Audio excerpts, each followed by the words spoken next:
no tšau, augustikuu on ammu käes juba tegelikult, mis tähendab, et suvi kurat liigub nii kiiresti silme eest läbi, ei saa arugi. Aga see tähendab ka, et aeg on jälle uueks kinnisvaraturu ülevaateks. Vaatame nagu ikka Eesti kinnisvaraturul sellist põhilist indikaatorit, Tallinna korteriturgu. Ja juulikuus tehti Tallinna korteriomanditega 668 tehingut, mida jälle natukene rohkem kui juunikuus. Küll siin kõige aktiivsematest perioodidest eelmise aasta lõpus oleme siin circa 20% allpool, aga taastume igati jõudsalt, mida on ka turul näha. No ilmselt siin lähikuudel me veel mingeid tehingute arvu rekordeid ei tee, aga oleme igati turu jaoks sellisel mõistlikul tasemel siin 700 juures. Sügiskuudel siin kindlasti tuleb neid tehinguid veidi rohkemgi, aga taastunud oleme väga jõudsalt sellisele mõistlikule turu toimimise tasemele.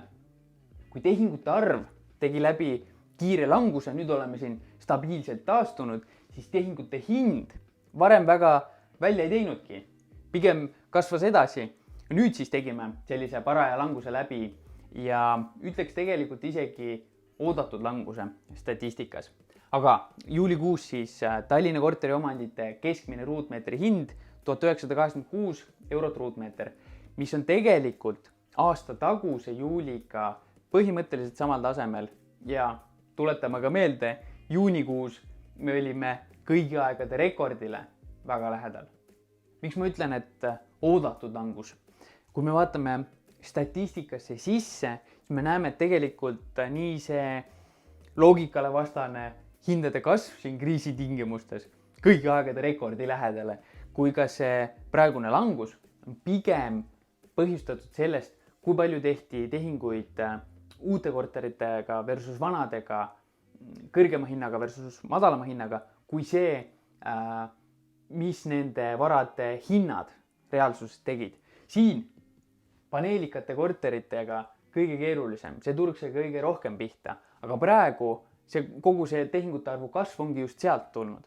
Samal ajal uute korterite tehingute arv on tilkunud madalamale ja läbi selle keskmine hind kukubki.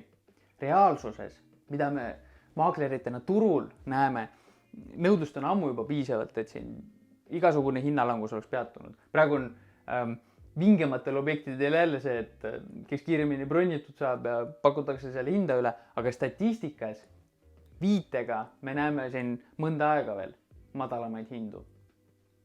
Kui nüüd mõelda, mis siin edasi liikudes sellised suuremad trendid on, kindlasti üks koht pärast kriisi palju rohkem vaadatakse Tallinna ümbrusesse.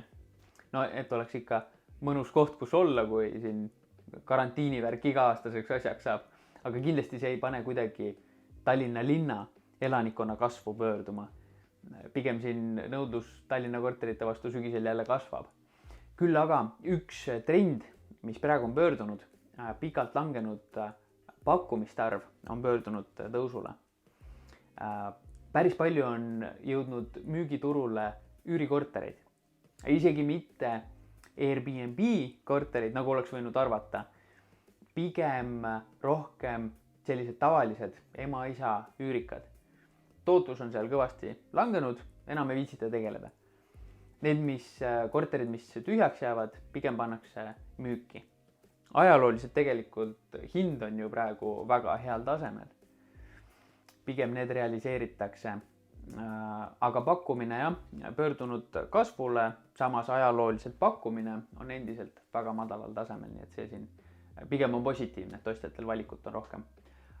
Laenuturg, pangad sügisest pärast siin igasuguseid abipakette, mis olid, peaksid nüüd jälle ilusti laenu pakkuma, nii et see on ka pigem turu jaoks positiivne tõuge.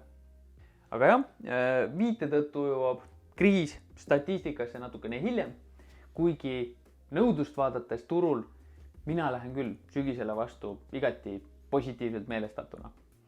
Ongi selleks korraks kõik, jaga videot sõbraga, hakka jälgijaks, iga kuu alguses uus turuülevaade. Seniks olge mõnusad ja näeme. Tšau!